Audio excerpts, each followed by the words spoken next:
Mas, sem muitas delongas, o presidente Donald Trump deu um ultimato ao regime iraniano. Ele deu 10 dias para o Irã aceitar, responder aí um acordo com os Estados Unidos sobre o programa nuclear, não é? Caso contrário, coisas ruins podem acontecer. Bom, o ultimato foi dado ontem, portanto, praticamente um dia aí do ultimato já passou. Bem típico do Trump, a gente sabe como são aquelas declarações do Trump. Não, eles têm 10 dias para assinar esse acordo, etc. Senão, em 10 dias, alguma coisa ruim vai acontecer. Conforme nós lembramos, né, em junho do ano passado, ele também deu 2 semanas para o regime iraniano aceitar um acordo. Ali, esse ultimato em junho foi dado no pico da Guerra dos 12 Dias. Isso foi numa quarta-feira. No sábado, ele bombardeou o Irã. Então, diante deste cenário, essa declaração do Trump ela precisa ser analisada de uma maneira muito cética. Será realmente que ele vai dar esses 10 dias para o Irã? Hoje, nós sabemos que aquela operação, em junho, né,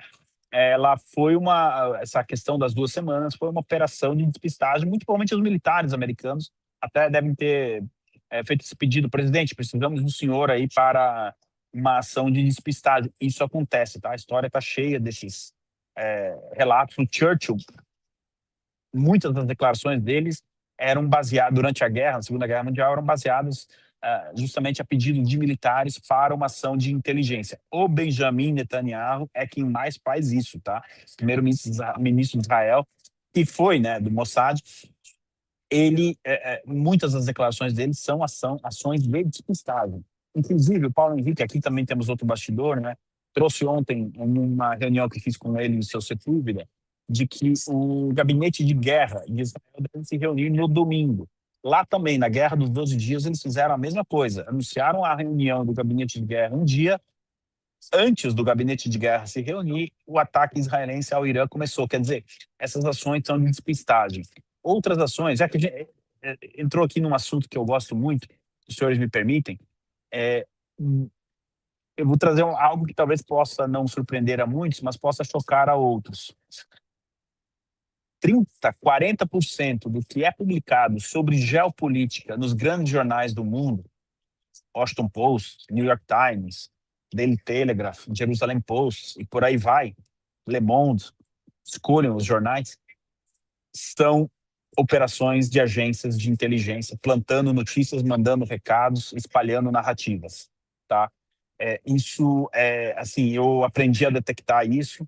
Eu estudei isso, não é algo que eu acordei de manhã e falei, não, mas como é que pode? Isso aqui só pode ter vazado uma agência de inteligência. Não, tem método, e os jornais, a mídia mundial como um todo, é utilizada pelas agências de inteligência para o bem ou para o mal. Tá? Então, declarações dessa como o Trump me levam mais a acreditar que estamos diante de uma operação de inteligência. Muito inteligente também tomar um café enquanto a gente trabalha, não é mesmo? Bom, vamos aqui agora falar do que está na mesa e de fatos que estão acontecendo. E qual é o fato? A mobilização militar americana no Oriente Médio é a maior desde 2003, ano que os Estados Unidos atacaram o Iraque. Só que a atual mobilização ela é maior do que aquela de 2003, tá, pessoal?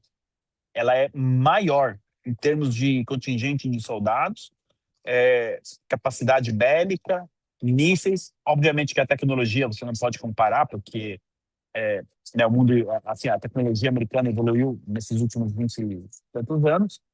Então, quando a gente olha o cenário militar, os Estados Unidos estão preparando coisa grande. Na Venezuela também, bem no fim, não foi necessário todo aquele aparato militar ali no Caribe para capturar o Maduro, né? Mas, pelo que eu estou vendo, a administração Trump não quer deixar margem para erro. Se for para realizar uma operação militar no Irã, a margem de erro precisa ser mínima. Então é aquela coisa, eu preciso... Vou dar um exemplo assim, bem banal, mas para as pessoas entenderem. para derrubar o regime ou para aniquilar completamente o programa nuclear iraniano, eu precisaria de 20 mil soldados. Os militares devem ter feito um estudo e dito, olha, com 20 mil derruba. O que a Casa Branca deve estar fazendo é o seguinte, não, nós vamos colocar 30 mil soldados. E aí a margem de sucesso ela aumenta. Não sei se os senhores entendem o que eu estou querendo dizer, mas é uma questão de redundância mesmo, de margem de segurança para não dar erro. Por quê? Qual é o principal problema é, em uma questão militar? Pessoal, aqui deixa a geopolítica de lado um pouco. Por que a Rússia não teve sucesso como ela gostaria de ter no início da guerra da Ucrânia? O que falhou ali? A logística. Tanto que eles tiveram. A Rússia está mudando toda a sua doutrina militar, porque essa história de ter contingentes com 1.000 soldados, que é os BTGs, né? 1.000 soldados aqui, 1.000 ali, e quem chegar primeiro no objetivo coloca a bandeira e comemora, não funcionou. Aquelas longas filas de tanques russos parados no meio da lama. Por que eles pararam ali? Porque faltou logística, faltou combustível. Bom, os Estados Unidos estão a milhares de quilômetros de distância do Irã. Embora os Estados Unidos tenham as bases, tenham Israel, que dá o apoio, etc., você precisa ter garantias de que se a operação durar 10, 15, 20 dias, você tenha todo o material de logística necessário para essa operação. E, Ivan, o que você entende por material de logística? É desde do prato de bife que o soldado se alimenta até o míssil Tomahawk. É tudo. Combustível, mísseis, soldados, alimentação, produtos de higiene, tudo. Imagine, é uma operação, você está levando praticamente uma cidade de pequeno, médio porte do Brasil para o Oriente Médio, e essa cidade precisa funcionar 24 horas por dia, garantindo a segurança dos seus habitantes e ainda realizando uma operação. Pessoal, eu estou fazendo uma análise técnica do que nós estamos trazendo aqui em cima desse ultimátum do presidente Trump, porque eu acho isso muito necessário. Eu sei que os senhores gostariam que eu tivesse trazendo mais informações de geopolítica, etc. Mas como, às vezes, nós precisamos parar, colocar a bola no chão e explicar a complexidade de uma operação militar, eu achei que hoje fosse o momento. Eu aqui não estou dizendo que o presidente Trump está certo ou errado em dar 10 dias para o Irã, tanto que eu não estou discutindo isso. O que eu estou querendo trazer aqui para a nossa audiência hoje é a complexidade de uma operação militar. Porque nós temos no imaginário, não, os Estados Unidos são uma potência militar, o presidente aperta um botão, quer atacar, sei lá, o Zimbábue, então vamos atacar o Zimbábue. Não funciona bem assim, não é tão simples assim. Você tem um teatro aberto no Caribe, você tem outro teatro que os Estados Unidos precisam manter ativos, que é o do Pacífico, e essa questão do Irã. Então, o que nós estamos observando é que eles querem deixar a margem de erro zero. Está muito chata essa explicação? Deixem no chat, mas eu precisei ir nos meandros da questão, porque é justamente disso que nós estamos falando. É uma cidade nova, com aproximadamente 100 mil habitantes. Mas, Ivan, se você falou em 30 mil soldados, por que são 100 mil habitantes? 30 mil soldados, mas e aí, quem cozinha para eles? Quem lava a roupa deles? Quem faz a logística? Quem opera as comunicações? Quem trabalha literalmente no carregar e descarregar todo esse material? Quem prepara? Quem faz a lista do que precisa ter ali, o inventário? Porque uma operação militar é isso, você precisa saber quantos mísseis você tem, quantas munições você tem, por munição eu entendo, desde uma bala de revólver até um míssil Tomahawk. Tudo, tudo, tudo.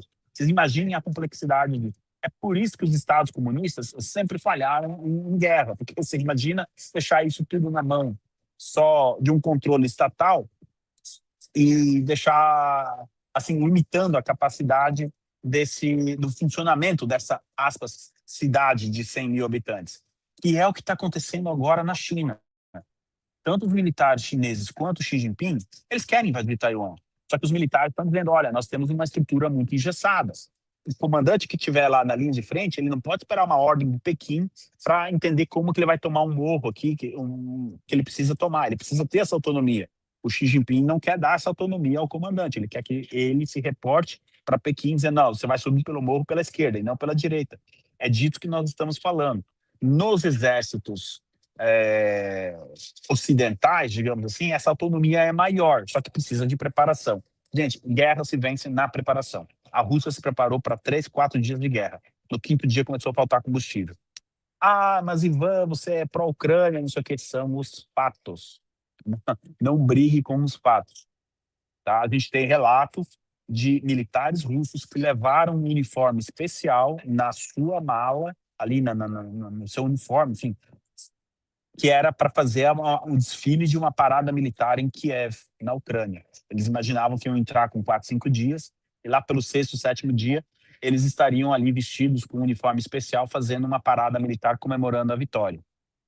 Essa guerra completa semana que vem 4 anos e a tal da vitória não veio até agora. Faltou logística, preparação. O sucesso do desembarque na Normandia aconteceu porque foi muito bem preparado. É disso que nós estamos falando, de preparação. Eu não quis sair do escopo dos 10 dias que o Trump deu, pessoal, mas eu quis trazer essa análise técnica aqui, que obviamente é muito resumida, mas que pelo menos abre a percepção das pessoas que estão acompanhando esse vídeo e dizer, realmente, tudo bem, o presidente Trump tem ali o poder de apertar o botão e muitas coisas acontecerem, só que para chegar no momento de ele apertar o botão, tudo tem que estar preparado. Agora eu vou dar a minha opinião, tá? Minha opinião. E toda essa logística, tudo que os Estados Unidos precisam para atacar o Irã já está pronto. Tá? Na minha opinião, já está tudo. O comandante lá do Comando Central do Oriente Médio, ele só está realmente aguardando a ordem. Se essa ordem virá ou não, aí depende do presidente Trump, que vai tomar uma decisão política. Então, é o mundo militar aguardando uma decisão política. Uma vez eu assisti um filme, não me lembro o nome do filme, era com o Denzel Washington. E ele é comandante de um submarino, se não me engano, e 2 subordinados a eles estão conversando um assunto sobre... E eles não entendem o que eles estão fazendo ali naquela missão. E o Denzel Washington fala para eles, nós estamos fazendo política. Como assim? É política. Por quê? Porque a guerra é a continuação da política. Quando a política não resolveu mais, você usa a guerra. Usa ação militar. O Marco Rubio disse isso no discurso dele de Munique, que foi analisado aqui pelo Sr. Sepúlveda e pelo Paulo. O Marco Rubio disse, no mundo ideal, a Venezuela teria elementos para capturar o Maduro e impedir a ascensão do Maduro, enfim. No mundo real, esse seria o mundo ideal. Mas como nós não vivemos no mundo ideal, nós tivemos que usar a força, uma operação militar para capturar o Maduro. Tá? Então, é disso que nós estamos falando. Então, eu aqui tenho Maré Vermelha, o pessoal está falando. Mas vocês são demais. Esse mesmo filme. Então, vocês lembraram da frase que ele diz, né, que a guerra é a continuação da política, e ele tá... Acho que essa frase nem é do filme, original do filme, acho que eles pegaram de algum político. Se não me engano, foi o Kissinger também que falou alguma coisa nesse sentido. Mas é extremamente importante. Ô, Torre, já tem superchat aí? Vamos ler superchat se tiver? Torre, tá dormindo? Não. É um só aqui. Oswaldo Filho, nosso amigão aqui, diz: Rodivan, viu os robôs chineses lutando Kung Fu? Eu não vi os robôs chineses lutando Kung Fu, mas eu queria alertar para outra coisa. O seu superchat, ele me lembrou de outra coisa que eu queria comentar e estava procurando uma maneira de falar sobre isso. Não está na pauta, mas eu vou tratar desse assunto em 2 minutos. Pessoal, eu estou vendo muita gente zombando dos robôs do Elon Musk e robôs chineses que vão descer uma escada e caem, ou que eles vão realizar alguma tarefa que para a gente possa ser simples, e eles não conseguem realizar e acabam caindo no chão. Eu gostaria de lembrar os senhores, não os senhores da audiência aqui, mas quem está rindo e zombando disso, que até poucos anos atrás os robôs mal ficavam de pés. Daqui 5 anos, mas olha, talvez até antes, quem vai estar rindo da gente são os robôs, tá? Já é um grande avanço que esses robôs já consigam caminhar, tá? E para enfrentar um mundo de tecnologia, nós precisamos estar bem, mentalmente e fisicamente.